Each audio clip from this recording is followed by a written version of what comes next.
ना कोनो चिट्ठी देखवला ना पतिया मोर बीरहिनिया के पड़े सतैला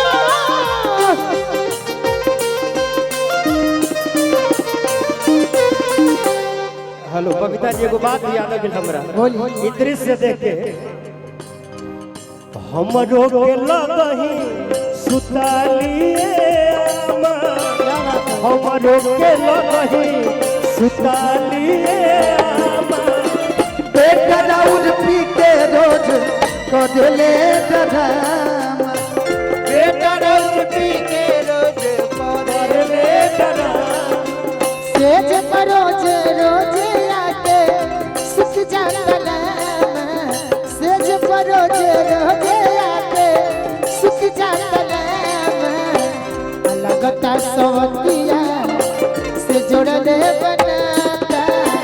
बेटा राउर पी के रोज कदले डरामा हो बेटा राउर पी के रोज उ लइकिया कहतिया धनंजय भैया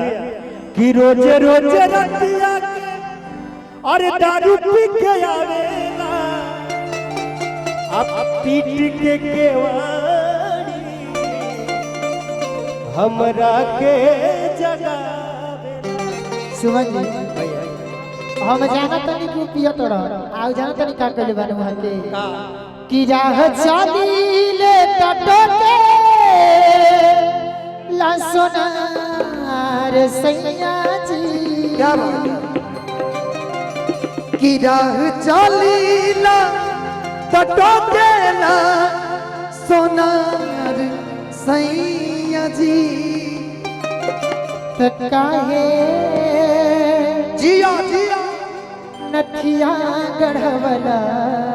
अरे जिया उधार सैया जी गजब गजब करे भैया बिहार में ये दीदी के जवाबे नहीं थे क्या बात है गजब ऐसा बात त काहे नथिया गढ़वला उधार सैया जी काहे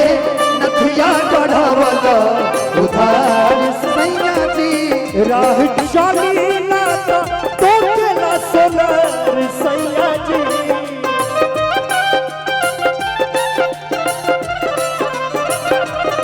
राह चलीला तो केला सोनार सैया जी काहे नथिया गढ़वला उधार नथिया गढ़वला लेकिन उधार सुनो भैया सैया सुनी एक लाइन हम कहब ना भैया एक वो लाइन कहब कि राह रोकी नहीं टोकी अब सुना धनिया नहीं टोकी अब सोनार धनिया राह रोकी नहीं टोकी अब सुना धनिया कि जाके अजुए चुका दे उधार धनिया जाके अजुए चुका दे उधार धनिया जाके अजुए चुका दे उधार धनिया एही ठैया टिकुली के आ गईले बलिया रे एही ठैया टिकुली के आ गईले बलिया रे एही ठैया टिकुली हो एही ठैया टिकुली के आ गईले बलिया रे एही ठैया टिकुली के आ गईले बलिया रे एही ठैया टिकुली के आ काहे नथिया गढ़वला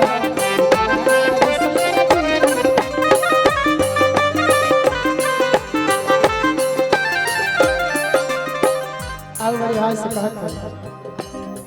चाहे धक रहिया चल चाहे धक गाली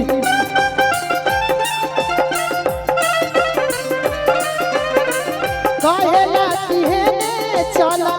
चलो कुछ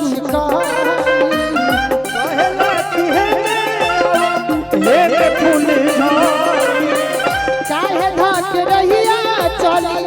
चाहे धक गाली कहे लाती है जदि करब होई हमारा से प्यार सैया जी जदि करब होई हमारा से प्यार सैया जी जाके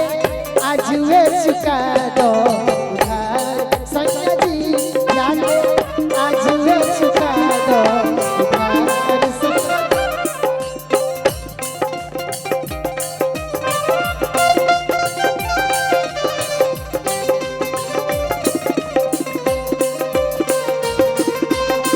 उलट बारी